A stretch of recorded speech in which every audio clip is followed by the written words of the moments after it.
bi wujju tubaab taxawee personnage yi taxaw rôle mon père Mbaye taxaw man leen dama bëgg a indi benn voix ñu ne ban voix man ne leen Serigne Cheikh Al Maktoum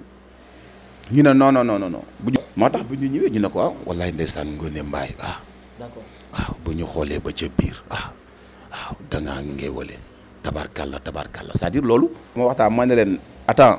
Serigne Cheikh Al Maktoum am na lu mu def suma carrière man à travers série bi sama wujju tubaab la wallahi azim da ngay toog ni sax mu ne ma doo wax ni nga doon waxee ci série bi wallahi da ngay toog ak kilifa mu ne la doo wax ni nga doon waxee boo waxee ba aj sa grand boobu bi yow da ngaa waane quoi man leen gis nga Serigne Cheikh kenn moomu ko maamu ñëpp la te sama maam la man damay jël fois da nga may déglu s'il te plaît même bu la soxna si magee 1 an sax magel la même bu la magee 3 jours 4 jours une semaine magel la mbëggeel xoolul loolu exemple rek laa lay jox da nga ne xale bi dafa am ñaataat 24 ans ki mu takk am ñaataat même boo amee 100 ans 50 même boo amee 100 ans yow d'accord nga loolu waaw da may déglu rek. Bienvenue sur la chaîne leader la télévision des grands événements Authentique Pro léppay ñëpp lu ne ku ne ngi ci di leen gërëm bu baax am cant ak ngërëm santaat leen bu baax a baax ginnaaw bi ñu taxawee fi nga xamante ni moom mooy Authentique Pro ci kàddu askan bi le muy télé askan bi DJ Thiat Show à la présentation ci wàllu cadrage bi réalisation bi maam Cheikh jërëjëf ñu ngi lay gërëm bu baax a baax di leen wax nag tey ñu ngi fii si Géejawaay li ñu fi indi bokk na ci artiste bu kenn dul natable multidimensionnel l'artiste international muy wuyoo ci turu Kéba maanaam ki nga xamante ni moo joué sama wujju tubaab la ak yeneen série yoo xamante ni dinañ ci ñëw ci kanam mais di nuyu képp koo xamante ni mi ngi ci réewu Sénégal Afrique ak bitim réew ñu ngi koy ñaanal yàlla na jàmmam yàgg yàlla na ñëpp am jàmm at bi nga xamante ni ñu ngi ko nar a jeexal muy 2024 bi ñu ngi ci jeexalu at bi yàlla nañ ko jeexal si jàmm ak salaam at bi ñuy dugg bu bees muy 2025 2026 yàlla mooy ñu xewal naataangi ñëpp fekkee ko ñi tawat yal na leen yàlla yëkkati ñi nga xamante ni tamit ñoom la caabi féti ginnaaw yal na leen fa yàlla génnee ñi nekk si biir suuf yal na leen yàlla xare àjjanay firdawsi di leen gërëm bu baax a baax di ko wax ni ko maa ngi koy béggee di ko siyaar bàyyi ko mu nuyenteeg ñi nga xamante ni ñooy waa Authentique Pro ak ñi lay seetaan gars yi namm nañ la. waaw alhamdulilah Thiat maa ngi lay nuyu DJ di la siyaar bu baax di la jox sa wàccuwaay di am mbég si ak contentement ci teew bi ngeen teew fii Géejawaay seet si di nuyu sa cadreur di nuyu waa Authentique Pro yëpp ñi nga xam ne ñooy suivre seen site internet bi di télévision bi nga xamante ni que bon waaw mooy bu mag bi quoi maa leen di béggee bu baax a baax jaajëf. di am mbégte bu baax a baax jërëjëfati tey nag dinañ waxtaan ci ponk yaatu nañ waxtaan ci actualité bi nga xamante ni mi ngi lëmbee Sénégal ku nekk mi ngi ciy wax dinañ waxtaan moom ci carrière am waxtaan moom mooy kan fi mu débuté ba fi mu egg nii. kenn du ko présenté mais bu ñu bëggoon xam tey ci tënk rek kan mooy Kéba tur boobu ngay wuyoo normal wala say fans ñoo la ko woowee ak jeunesse su Kéba fan la ko defee. waaw Thiat maa ngi lay nuyuwaat bu baax di nuyu ñi nga xamante ni que fi nga ma fekk tey muy atelier bi nga xamante ni que mi ngi fii ci biir ASC Jaxaay di waa. nu ngeen tuddati waa Fulla ak Fayda. voilà di waa Fulla ak Fayda day xale yoo xamante ni que bon suma famille lañ bokk parce que fi ñuy liggéey ak suma kër ñoo dend man dama leen di woowee Diallo au carré parce que ñoom ay Diallo lañu ci waa maa leen di nuyu bu baax di leen jox seen wàcc waaye di nekk ay xale yu am jom nangoo liggéey xam nga ñëw rek la ñuy def quoi vraiment waaw bu loolu weesoo aussi man defe naa ni suma dugg ci théâtre c'était en 2003 boobu suma benn tonton mu fi yoon muy wax El Hadj Ba nekkoon acteur bu mag doon def théâtre moom Thiaba Thiès Tafa Ngom Leyti bon boobu c'est en 2003 2004 2005 ñun nag bon comme rek ci koñ bi la ñu dëkk souvent mi ngi dajale nit ñi def ak ñoom répétition ñu daan dem toog ci keppaar gi di seetaan dem ba mujj gi mooy ataayaloo bu troupe bi ñëwee di répété ma dem ba affaire bi ma am ci amour ma ne ko man dama bëgg a jouer waaw loolu moo indi suma théâtre ba tey c'est ça. man tamit maa ngi leen di nuyu bu baax atelier bi nga xamante ne ñoom ñoo ñu dalal macha allah ñu mën a ñëw di leen woo yéen ñëpp ngeen ñëw fii si Géejawaay Jaxaay Angle Mousse ki nga xamante ni mooy Baba ak Oumou muy atelier Fulla ak Fayda lépp lu ñu ñëwul ci réew mi baaxul dinañ ma sañseel incha allah ma wane ko mais di la wax ni la nag ci tànku dama ko for ci wéewu bëy ñu ne Kéba menuisier bu tëwoon la woon luñ ko liggéeyloo bu liggéey yàq. menuisier bu tëwoon c'est-à-dire. maanaam da nga bëggoon ay xeex nekk si atelier di xeex. non ay boolu ceeb naan maa moom bii moom. non man moom yàlla dimbali na ma suturaal na ma ba nga xamante ni que daal man bi ma nekkee xale tapet laa woon. waaw man daaw ma dugg ci ay détails. da ngaa màgg am fit. non man du ma xeex du ma xuloo du ma def dara man daal ñu ne ma yàlla bindee quoi. Samba doon na la tooñ sa copain sa doomu day nee na non sa waay dafa màgg am fit waaye bàyyi ko rek léegi dinaa dafa am doole quoi. non Samba Diop. da nga koy siyaaree moom it xam nga nekkoon cadreur fii xam nga doon def liggéey aussi bu am solo suñu borom dogal léegi mi ngi bitim réew maa ngi koy nuyoo passage di ko siyaar bu baax a baax. bon en tout cas comme li ma la ko waxee bi ñu nekkee xale jàng nañu école jàng nañu daara. après jàng nañu métier bi ñu nangul jàng école dem nañ jàngi métier bon voilà mais j'ai aussi tamit ñu tarbiyu ko jàngee ko ni ñu ko war a jàngee ba sunu borom tey def li gën quoi macha allah. d'accord tey ñu gis ni da nga dugg ci théâtre def buzz adduna bi yëpp di waxtaanee sama wujju tubaab la ba léegi ñu ngi koy laaj ñu jékki-jékki saa mel na comme si que nouvelle génération bi dañoo xaw a fay artistes yi nga xamante ne ñoo leen xawoon féete kaw lan la. loo tuddee fay. waaw mais. maanaam sa buzz bi nga amoon xale yi dañ koo nangu quoi maanaam nouvelle génération bii ñëw gaan di def buzz. tu as rien compris kon yow ak ñooñu. non grand waxtaan rek. bon en fait waxtaan moo nu boole waxtaan na la. bon voilà. xam nga man dama xaw a sonn. démb dama fanaan ci benn programme moo tax soo xoolee sax je suis pas bien mais alhamdulilah dama lay wax benn affaire bon métier bi ñun biñ ciy dugguñu ci woon pour buzz. dugguñu ci pour am tour non métier lañ ko def ñu jàngi ko tarbiyu ko ba tey ñu dégg daal yi c'est-à-dire su ma gisee artiste bi naan diw dafa fay wala nit naan diw daa fay ay ree nga may def. Ah bon? waaw parce que ñun gëmuñu fay gëmuñu tàkk xam nga ko gëmul tàkk gëmoo fay loolu kon fay du la jaaxal xaw ma ndax yaa ngi may dégg bu baax. c'est-à-dire que ku nekk ak ni ngay duggee ci métier ku nekk ak ni ngay ñëwee ci affaire bi am na ñoo xam ne dañ cee ñëw pour buzz ñoo ñëw ci pour buzz nag bu ñu demee ba déggatuñ leen ñooñu mën nañu wax ni ñooñu dañoo fay mais ñun loolu daluñu ñun métier la comme ni tey baaba toogee ne di jàng métier am di ñaw ñun noonu la ñu demee jàngi théâtre ñu former ñu éduquer ñu def ci loolu ñu ay atelier ñu am suñuy diplôme de théâtre teg ko à côté kon sunu métier la ñun dañu reconnaître pas ay téléfilm yi ñuy joué yooyu de mais boo demoon ci côté ministère de la culture war nga dem lu mel ni SODAV da nga fay fekk sunu nom dañu reconnaître xam nga nit mën na nekk artiste joué benn pièce foog ni yegg na wala comédien la fekk ci këyit doonul dara comme xam nga bon foofu dama lay waxaat rek ni la bon ñun dañuy liggéey gëmuñu buzz toppuñu buzz ñun dañuy liggéey ñun saa bu ñu génnee lu ñu liggéey nit ñi dinañ ko consommer ni ñu ko war a consommer te loolu moo am solo. d'accord léegi fi may duggee ak yow mooy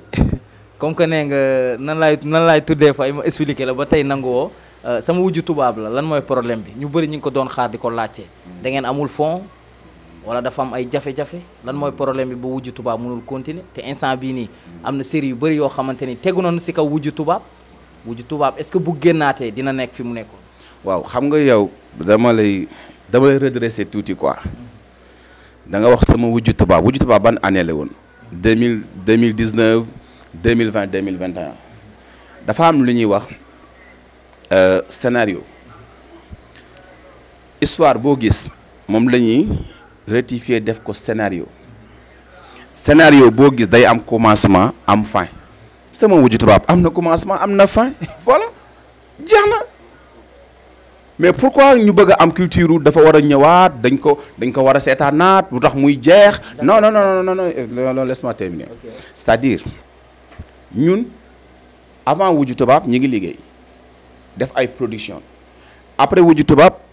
ñu ngi def production après wujju tubaab ñu continuer def ay production mais wujju tubaab bu waree jeex day jeex.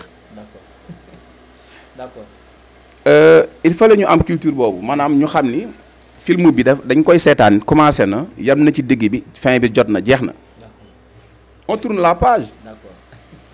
kon léegi mujj tubaab mën nañ ko jël tegee ko ne. mën na frapper sénégalais yi dinement parce que xam nga parfois nga def benn affaire bu def it mu neex sénégalais yi ba du ñu bëgg mu jeex loolu day am xam nga mais Youssou Ndour way na ko lu neex du doy. lan nga joué si wujju tubaab lu la gën a marqué loo xam ne saa boo ko xalaatee mu mel na comme da nga kaa dund.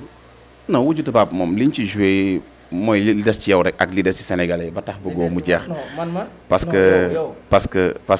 que macha allah joué nañ ko ni ñu ko war a joué.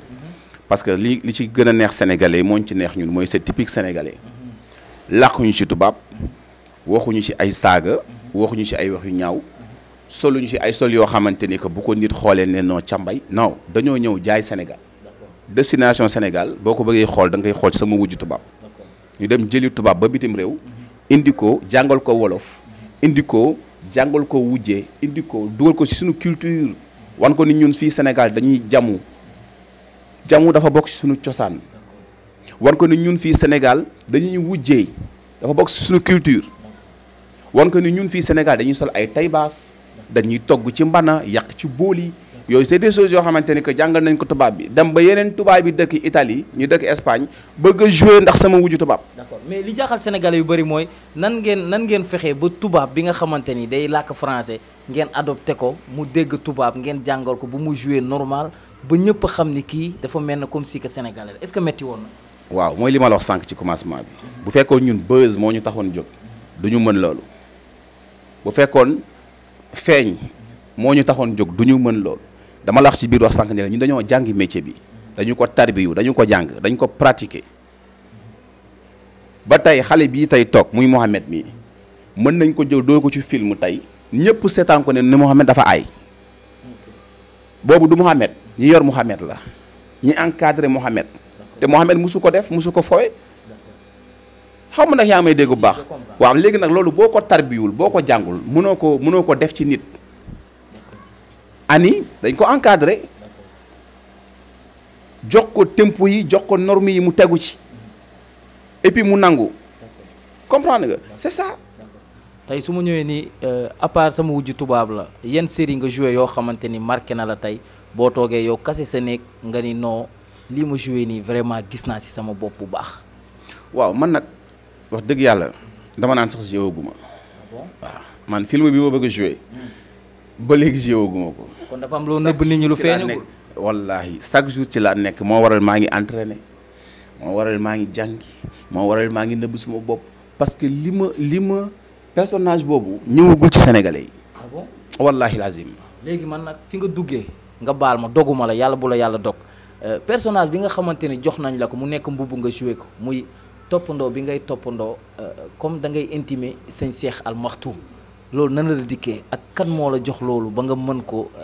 répéter di ko jouer comme si que boo waxee dafay mel ni sëñ Cheikh Al Maktoum moo wax. bon ci sama wujju tubaab waaw bi ñu tegee scénario bi teg personnage yi bon man dañu ne ma da ngay représenter géwél drapeau géwél moom nga war a yor ci biir film bi man ma xool par rapport ak série yi ñu doon seetaan am na ay géwél am na ay artistes ay comédiens yu incarné ay personnages yu géwél mais defee ko d'une manière boo xamante ni que peut-être ñun loolu doyuñu parce que ñun bëgguñu fo ñun ci film ñun duñ ci bëgg a fo dañ ciy bëgg toujours def loo xamante ni que ku xool ne mais waaye kii loolu la xaw ma ndax yaa ngi may dégg parce que tey métier dëgg pour nga réussir ko foofu ñu seetaan la ne non sawaay géwél la quoi wala sawaay non sawaay waalo la quoi parce que tellement que da nga dugg ci personnage boobu maanaam foowantu woo et bi wujju tubaab taxawee personnage yi taxaw rôle mon père Mbaye taxaw man leen dama bëgg a indi benn voix ñu ne ban voix man ne leen Serigne Cheikh Al Maktoum ñu ne non bu ñu dugal yooyu Serigne yi ci non ñun non pas coow ñun suñu biir quoi ñun suñu biir ñu ne non bu ñu jël ay Serigne di ko dugal ci série man leen série bi amul saaga amul wax bu ñaaw te gis nga Serigne Cheikh kenn moomu ko maamu ñëpp la te sama maam la man damay jël voix ñu ne mais man leen lu am man maa ko gàddu man maa jël responsabilité bi voilà noonu la demee. d'accord moo tax bu ñu ñëwee ñu ne ko waaw wallaay ndeysaan Ngoné Mbaye d'accord waaw bu ñu xoolee ba ca biir waaw dangaa ngéewale tabarkalla c'est-à-dire loolu moom la parce que parfois da ciy baax aussi ñu nit ñu rendre hommage suñuy kilifa ci lu baax parce que théâtre li Thione Seck wax way boo gis bu diglewul yeetewul ay naxe mbaay la noonu la mel suñu pièces yi ñuy def aussi pièces théâtre yi ñuy def aussi bu yeetewul béglewul ay naxe la. d'accord après yan revenu nga ci am côté positif Lu côté rafet. négatif lu rafet ah bon lu rafet amoo ci côté négatif lu rafet fu ma àgg tey lu ma am tey lu ma arrivé tey rôle boobu la ah bon kilifa yi nga xam ne tey duggante nag ñoom suñu borom boole ñu ñuy liggéey ci lu baree bari rôle boobu la d'accord man damay faral di wax gars yi léegi ma waxtaan ma ne leen attends Serigne Cheikh Al Maktoum am na lu mu def suma carrière man à travers série bi sama wujju tubaab la wallahi lazim da ngay toog ni sax mu ne ma doo wax ni nga doon waxee ci série bi ok wallahi da ngay toog ak kilifa dugg na ci xol mu ne la doo wax ni nga doon waxee boo waxee ba aj sa grand bu bi yow da ngaa waane quoi man leen non parce que Tidiane dafa waane Tidiane dafa waane Talibé Cheikh dafa waane soo mënee sañsa lañ lay woowee Talibé Cheikh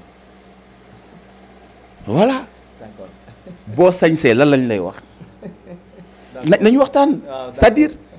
kon il faut ñuy rendre hommage yu mel noonu Cheikh Mouride la waaw mais loolu yàqu ci dara parce que xaaral rek sama wujju tubaab ni ñu rendre hommage maam Cheikh Al Maktoum muy Serigne Cheikh noonu la ñu rendre hommage aussi tamit Mouride bi muy Cheikh Ahmadou Bamba Khadim Rassoul parce que boo xoolee ci biir PS bi am na fu ñuy demee màggali Touba del xool chaque màggal Touba bu ñëwee gars yi foo jaar ñu tegaat sax épisode boobu noonu parce que man maa war a dem Ngoné Mbaye Sara ak Mati ñoom ñuy xuloo di wujje ba ci wujje bu yoonu Touba bi man leen du ngeen dem est-ce que comprendre li ma expliqué parce que foofu amul wujje amul coow foofu dañoo war a dem jàngi xasayit dañoo war a dem bernde dañoo war a dem jàng arxuraan benn la nañuy rendre hommage suñu kilifa yi nañuy waxtaane suñu kilifa yi c'est important quoi. tey su ma mënuma wax ba jeexal te waxuma li nga xamante ni moom ngay def muy 72 heures yi nga daan def fii au niveau de Guédiawaye kilifa yu bëri daan si ñëw ba ci bi nga mujj def fii nii man bokkoon naa ci ñi nekkoon si kaw scène bi Saneex ñëwoon aussi sargal la ci wax ci yow ba say rangoñ tuuru ñu bëri jooyoon fa 72 heures boobu nga daan def nan la dikkee ak lan moo waraloon sabab bi. waaw c'est-à-dire artiste suñu borom bu la ko defee danga ko war di dundal aar danga ko war di bu lay dundal da nga koy dundal man fii laa dëkk Géejawaay gis naa ni chaque année benn programme rek moo fi am muy ji hip hop Malal Talla moo fay def affaire de rap sa art la c'est cool mais pourquoi pas ñun aussi en tant que ay artistes mais ñuy jëmmal dara ci suñu gox ñu dem ba maam benn rôle bu ma doon jouer ci société bi muy di sensibiliser charretiers yi borom sareet waaw di leen sensibiliser loolu moo ma def ambassadeur de la paix tey may rendre hommage sum papa Bay di Sëy monsieur le maire yàlla na xippee àjjana yàlla yërëm ko mu xippee àjjana ci barke yonent bi mu dem ba gis liggéey bi may liggéey ci biir Ndiarène Limamoulaye di waxtaan ak charretiers yi di leen wax ni saret métier la parce que boobu dama toog xool bu làmb amee dama toog xool bu nawetaan amee dama toog xool lu bari su amee booy ni ñuy defee ay simol di def ay affaire bu ñu agressé ñu ne charretier yi la bu ñu rayee nit ñu ne charretier yi la bu ñu sàccee ñu ne charretier yi la ma ne mais attends mais charretier yi pourquoi ñu jël lu bon yëpp di ko teg seen kaw pourtant booy yi ay liggéeykat lañu et puis ay jàmbaar lañu pourquoi mënuñu di waxtaan ak ñoom bu fekkee loolu dafa nekk ci ñoom ñu xool loolu nu mu dañee man loolu laa xool parce que dafa am ñoo xam dama yarandoog ñoom fii ci koñ bi tey ñu ngi Espagne te ay dawkat saret la ñu woon ma ne kon saret nekkul lu bon comprendre nga léegi kon li des ak mooy ñu sensibiliser xale yi di waxtaan ak ñoom ku bëgg a bon rek da nga naan dañ naan demal ci saret non na ko charretier yi bañ yàlla def may dem ci gétt yi di waxtaan ak ñoom damay dem su ma demee benn gétt tey dama naan kan mooy kilifa gi maanaam kan mooy seen président wala kan mooy seen chef fii parce que gétt bu ne am na chef ñu ne ma diw ma toog ak moom mu ne mais saa ñu ngi lay seetaan yaa ngi ñuy bégal ma ne voilà loolu moo tax ma ñëw pour ñu waxtaan dama bëgg rek ñu gën a redressé waat xale yi ñuy waxtaan ak ñoom parce que saret métier la ñu dawal na saret am oto ñu dawal na saret tukki ñu dawal na saret takk jabar ñu dawal na saret am kër mais pourquoi ñu balaa ñu dawal saret di mandi wala ñuy 15 wala ñuy dugg ci ay détails pourquoi lu bon lu nekk ñu bëgg ñu ko teg ñun dawalkat saret yi parce que man dama boole sama bopp ci dawalkat saret yi su may wax dama naan ñun dawalkat saret yi dem ba affaire bi commencé def impact gars yi di gis ni may communiquer ci loolu ñu ne ma mais lii c'est trop nice parce que booy yi bu ñu leen canaliser rek di waxtaan ak ñoom di leen jege lu bari dina soppeeku bay di ne moom loolu mënu ko réussir monsieur le maire ne moom loolu mënu ko réussir parce que du wax ak ñoom mu ne ma jéego yi ngay def ci xale yi ñëpp ñu ngi koy rafetlu 4 avril bi avant muy décédé mu woo ma takkal ma médaille jox ma diplôme def ma ambassadeur devant tout le monde mais loolu ñu santee ko yàlla léegi nag ma ne leen bis ni ki tey damay taxawal ay spectacle théâtre fii à chaque année dinaa ko def dama leen koy tuddee yéen charité yi loolu yëpp xam nga la moo ko waral pour bu fekkoon dañuy def ñu wàññi bu dee nangam ñu bàyyi est-ce que comprendre nga parce que fii secteur boo gis rek am na lu ñaaw am na lu bon mais nag lépp communication moo koy defar ñu créé nag loolu ñu ko def festival théâtre jàmm festival la théâtre jàmm à Guédiawaye loolu yaakaar naa ni ñëpp comprendre nañu ni mu demee mais Kéba sa diggante ak artistes yi nga xamante ñi ngi fii au niveau de Guédiawaye wala côté Pikine bi ah ban relation la séq ak ñoom est-ce que ñu ngi toog ñoom ñëpp waxtaan def benn programme xool ni ñuy defee retrouvailles ngir créer benn série bu mag boo xamante ni dina juddoo fii au niveau de Guédiawaye est-ce que gars yi ñoom li ñu war a doxal ñu ngi koy doxal. question bi dina sama bopp bi. Kéba en tant que Kéba woo ay mbokk artistes am waxtaan ak ñoom pour jéem a taxawal loo xamante ni waa Guédiawaye yëpp dinañ si gis seen bopp ci wàllu théâtre. ah d'accord non question yi bokkul de bon bu fekkee sama côté artistes yi aw ma ak ñoom benn problème. ah bon. ñii maag ñoo ma yarandoo ñii maag ñoo ma demaarandoo métier bi aw ma cee kenn problème ku ci soxla sama xalaat dinaa la ko jox man it su ma amee xalaat ci ñoom dinañ ma ko jox mais bu weesoo ci suma wàllu carrière man ci suma àdduna man du ma ni koy waxee dama ci am vision parce que da ngay gis tey ñu ne kii fii la nekkoon doon bégal nit ñi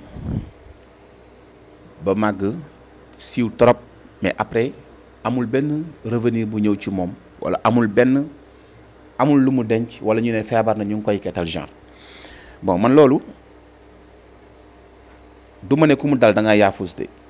mais dafa am loo xam ni kon am na ñu mu dal ñu loolu dal leen am na lu ñu bàyyi te loolu ñu bàyyi man bëgguma ma bàyyi loolu xaw ma ndax comprendre nga la ñu bàyyi man bëgguma ko bàyyi nit da ngay am vision ci lépp looy def xam ni luy dund dina dee luy màgg dina mës a màgget est-ce que comprendre nga maanaam nekk artiste taxul nga con artiste bu ñu koy waxee ku intelligent moo ko moom artiste bu ñu ko waxee ki am xel moo ko moom artiste bu ñu ko waxee ki am vision moo ko moom bu la yàlla dimbalee nga nekk ci métier bi da nga koy jàng xam ko ba xam yow naka nga mën a gérer après nga soog a taxawal sa entreprise individuelle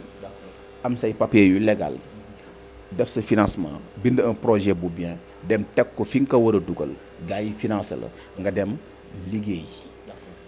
tey balaa muy tëj ñaari question ba ñett rek laa lay laaj te question yooyu dafa am importance en tant que artiste nga dañuy gis animateurs yi animatrices yi artistes yi ba ci Yaddo ba ci ki nga xamante ni moom mooy Djibril TFM lan moo tax bu ñu feebaree rek ñu am problème pour faju il faut ñu leen di ketal ba noonu la ñuy mujjee maanaam am ay jafe-jafe ba mujjee ñàkk seen bakkan lan la. ah mais man xaw ma. ah mais war nga ci xam dara parce que artiste nga comme yeneen artistes. non mais saa yi déglu ma problème mu maanaam seen nekk non da nga may déglu yow sa nekk yaa ngi koy xool yow. non si dama ni yéen bu ngeen feebaree. du ngeen mën a faju ba ñu leen di mujj di leen ketal loolu dañ koo gis fii quoi. bul ma dugal c'est-à-dire bul ma dugal c'est-à-dire gis nga dama la wax benn affaire adduna bi yàllaa ko moom ñun jaam yi yàllaa ñu moom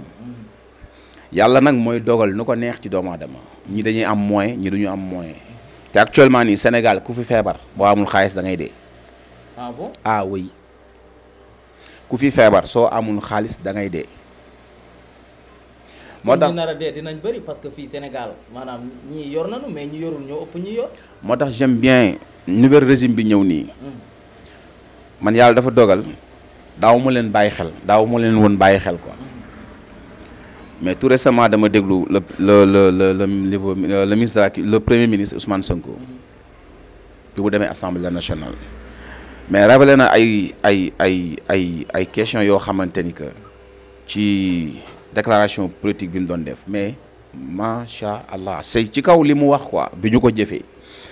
mën nañu dem ci beneen jéego dinañ dem ba yi ngay wax yëpp dina jeex man dem naa bitim réew Paris ku feebar dañ lay faj gratuite amul ay nañ la fay ba defal da ngay feebar ñu faj la gratuite nga dem ñibbi amul fay hôpital nga xam nga la moo indi lool parce que dañuy fay ay taxes parce que dañuy fay ay impôts képp kuy liggéey dinañ dagg ci sa salaire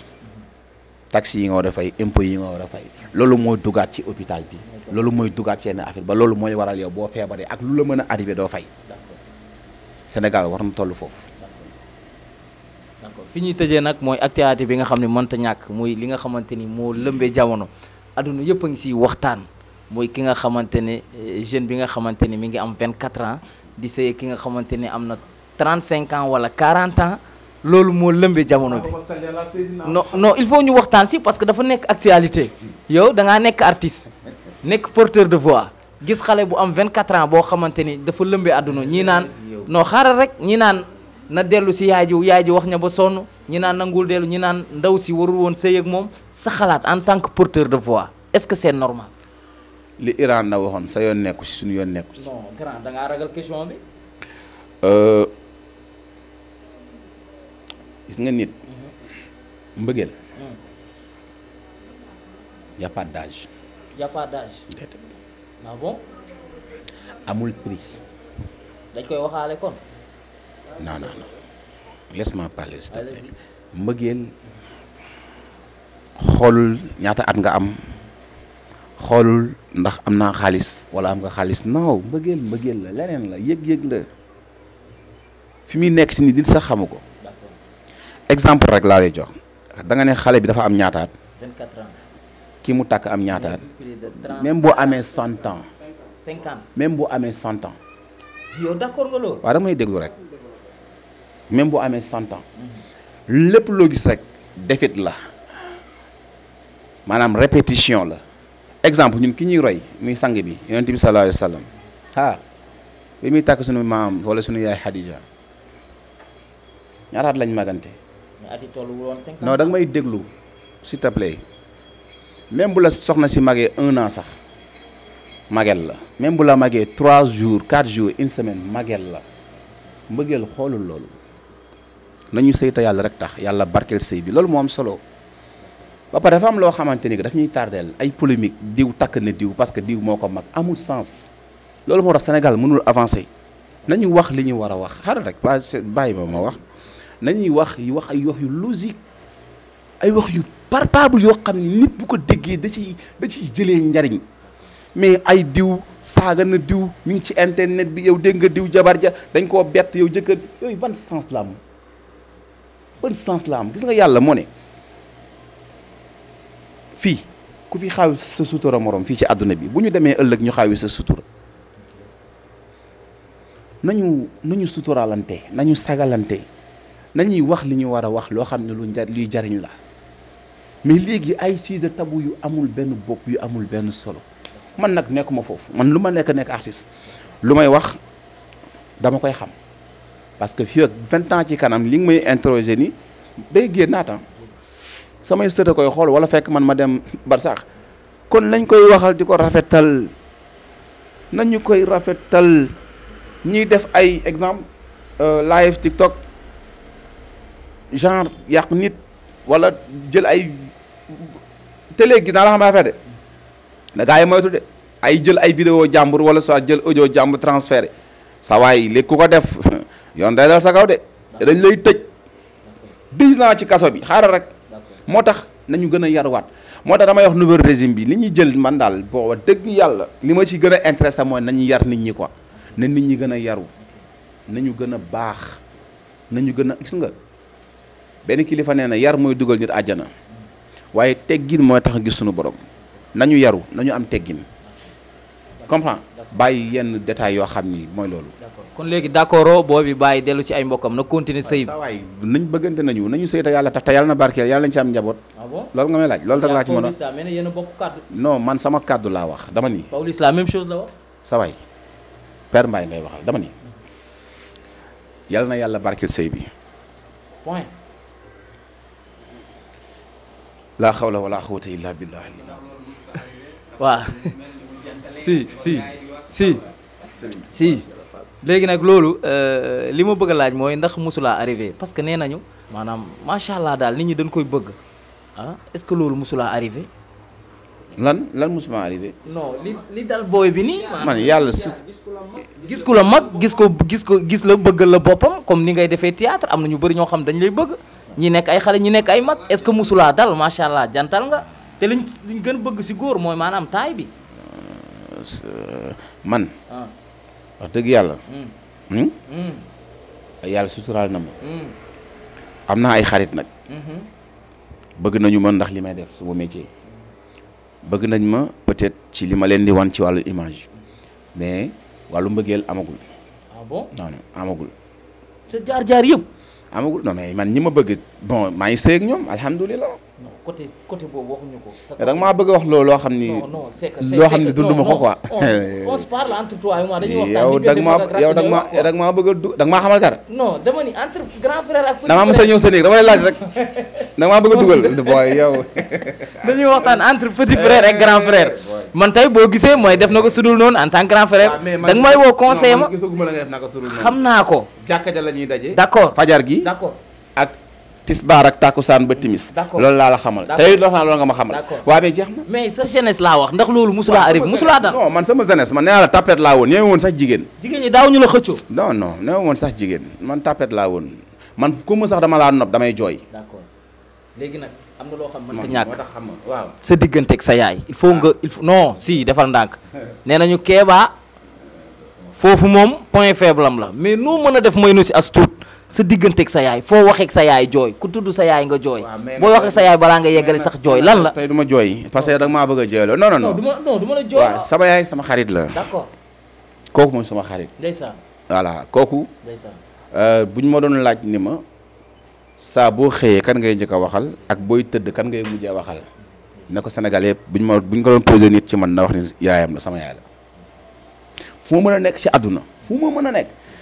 su ma yeewoo ma lay njëkk a waxal su may tëdd moom dina bokk ci ñu may mujjee waxal. balaa ngay wax ma dem tàngalal ma café sax mère bi ngay waxal. déggoo ma de sama yaay su ma yeewoo fu ma mën a ne laa la bokk na ci ñi may njëkk a waxal. su may tëdd bokk na si may mujj a wax. lan moo la gën a marqué ci moom. moom suma xarit la sama yaay dafa baax. waaw nit bu baax la. parce que xam nga li benn kilifa naan yaay yàggul mais nag moom bon na gudd fan na wér quoi voilà ba sunu yéene ci moom sunu borom mottali ko démb rek ci guddi exemple dama génnoon maa ngi la koy wax bi ma ñëwee. fekk ko mu tëdd ma bàyyil ko vocal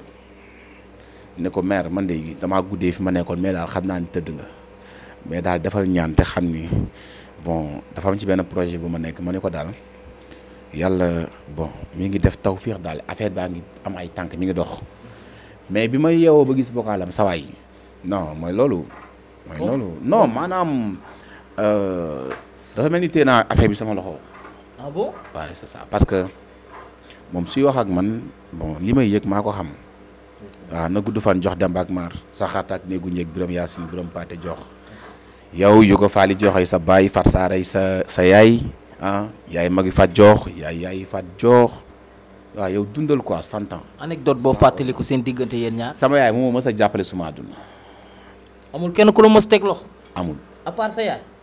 amul. ah bon. mooy suma première fans moom ma mës a supporter sama théâtre bi may def depuis ma nekk xale ba ni ma màggee mooy ki ma mës a dooleel. xam nga léegi dinaa taxaw ne maa ngi gërëm diw mais man sama naan maa ngi gërëm suma yaay 1000 fois parce que moo ma jàppale. moo xam sama lépp su ma rayoon nit dinaa ñëw ne ko rey naa nit. ñu ngi dem si mois de décembre anecdote booy fàttaliku. waaw ñu ngi dem si décembre rek 31 décembre maanaam suba la exemple sa benn anecdote boo ñuy mës a fàttali rek sa première rencontre yaak madame ndax nee nañu Kéba 2 gallons la est-ce que jotul ñëpp am 2 gallons sa première rencontre ak aaw bi